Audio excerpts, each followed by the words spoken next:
This is the Southwest Outdoors Report, powered by your Texas Chevy dealer. If you read my latest blog this week on our website, you read about how utterly and unashamedly dependent I have become upon all the electronic gear, equipment in my Nitro Z8 bass boat. We've got it rigged to perfection, it works well, and it absolutely helps keep me safe every day I'm on the water and gives me an advantage over most boats on the lake in helping me put more fish in the boat. On today's episode, we're going to do something a little different. We'll take some time to go through the boat and show you how this gear works, give you some detail, and show how the latest in technology can help you put more fish in your boat or fish basket this coming weekend. And while we're at that, our team of reporters has been in the field and on the water all weekend to bring you the very latest in fishing reports from your favorite lakes around Texas, Oklahoma, Louisiana, and along the Gulf Coast region. We'll have a little information on the oil spill. We'll have your Lowrance Hot Lake of the Week, where we'll show you the best hybrid striper lake in the state of Oklahoma and a near state record. We'll have the big catch of the week and much more on this week's episode. But first, here's Heather with all the information for your upcoming weekend fishing trip with the Chevy Weekend Planner. I've got some great news. The Solunar tables indicate good fishing this weekend. Expect the peak times to be from 1:15 p.m. to 3:15 p.m. on Saturday and from 2:15 to 4:15 Sunday afternoon. The sun will rise at 6:35 a.m. and set around 8:15 in the evening. We will have a crescent moon 25% illuminated. Now let's get you back to Barry. There's one. Running. What is that? That's a little hybrid striper or a big white bass. I guess it's a little hybrid right there. All right, thanks very much, Heather. We've made it out onto the lake, and let me tell you real quickly two things. One, the white bass, hybrids, and stripers are all finished on their little run up creeks and rivers.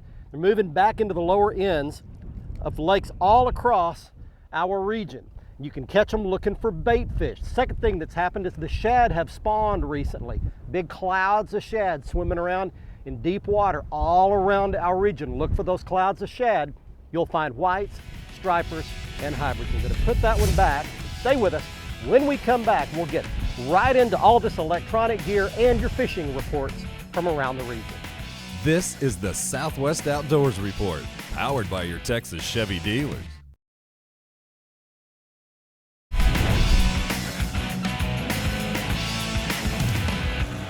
One of the first things I'd like to talk about on technology, the very latest bass boats, is the Lowrance HDS system. It consists of a head unit, a trunk, and you can plug all kinds of components in it that will read everything from fuel flow, surface temperature of the water, air temperature, temperature in your live wells, and much more data can be fed to any head unit on the boat, including my unit up front. It's a 5-inch, my unit on the dash, which is a 7-inch, or the big 10-inch unit, the biggest one right here. The next thing I want to show you is the Sirius satellite overlay.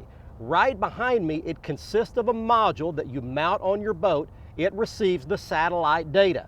Then that data is output as an overlay on your screen, and you can see right here, we're looking at Texas. Here's the Dallas-Fort Worth area, and just out west, out I-20, we do have thunderstorms beginning to boil up, showing up on my satellite overlay. And you can actually see the individual cells here, and it shows you what direction those cells are moving. So if you're on the water, you can see if a thunderstorm cell is coming your direction. All these little wind barbs here will show you the direction of the wind, and you can see that wind is circulating around this core of thunderstorms. So as you can see, the brand new electronic gear on my boat goes a long ways towards keeping me safe all the time, no matter where I am on the water. First up, here's Brian Hughes with your Texas freshwater fishing reports for this week. Hi everybody, and welcome to this week's Lone Star Lakes Report, brought to you by Snag Proof. Now we're going to revisit OH-Ivy. Last week, on the last day of the Sherrilunker season for 2010, we had some great fish entered, including Jerry Bales of Hyco, who entered a new OH-Ivy Lake record, 16 pounds, .08 largemouth bass. Now, OHIV is still in the end of the spawn, so you can catch them shallow, but I'd suggest you go to the first structural break off the spawning flats and fish bigger lures. Big lizards, big worms, deep diving crankbaits, or slow roll a spinnerbait, and maybe you can catch the fish of a lifetime on OHIV. Now, coming up on May 15th at Joe Pool Lake, we have the Optimus Club of Grand Prairie 6th Annual Big Bass Bonanza Tournament. Kids will fish free, and this benefits youth in the area. Now, if I were fishing on Joe Pool at that time of year, I'll tell you what I'd do. I'd get to a main lake point early in the morning across from the state park. I'd fish very shallow with topwaters, then back off through the day and go deeper and deeper. Deep diving crankbaits, Carolina rigs, even drop shot rigs, deeper off the point as the day progresses. Good luck in the tournament on Joe Pool. That's this week's Lone Star Lakes, brought to you by Snag Proof Lures. Let's check in with Mr. Bill Olson. He's on the coast. Hi folks, this week's report is brought to you by Port Aransas on Mustang Island.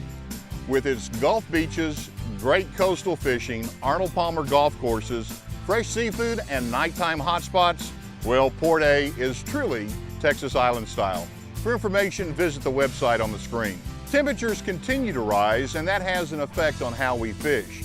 May is one of the very best months of the year to catch a big sow speckled trout. Top pros recommend starting the day with topwater lures like a badonkadonk or smaller baits like a spit and image. Work from the shoreline out to the slightly deeper water and guts. However, the floating fakes don't result in strikes, or once the sun gets up, switch to soft plastic baits and fish in deeper water. That's where the fish will have moved as conditions heat up.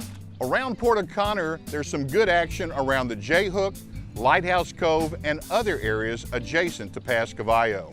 When the winds blow, back lakes like Pringle and Conte are produced. A similar area is East Galveston Bay that's influenced by bait and fish coming through the Galveston jetties. On the west end of Galveston Island, action's also picking up around San Luis Pass, around Bird Island, all the way back into Chocolate Bay. While most of the attention this month is on speckled trout, redfish are beginning to congregate around shallow flats. Estes Flats and Redfish Bay along the mid-coast are good places to find these fish. This weekend, both Saturday and Sunday have a double tide schedule of 2 high and 2 low tides each day. I'm Bill Olson, and I'll see you on the coast. Got lots more to do talking about the electronics, but I thought I might try to catch one right quick. The white bass hybrids and stripers have moved back into deep water. Everything's through spawning. Everything is back on shad now, and they're all out here looking for bait fish. How about that, sports fans? Big O hybrid, you know, these things are in several lakes around our region. Lots of lakes in Oklahoma, lots of them in Arkansas, and a bunch of lakes in Texas have hybrid stripers.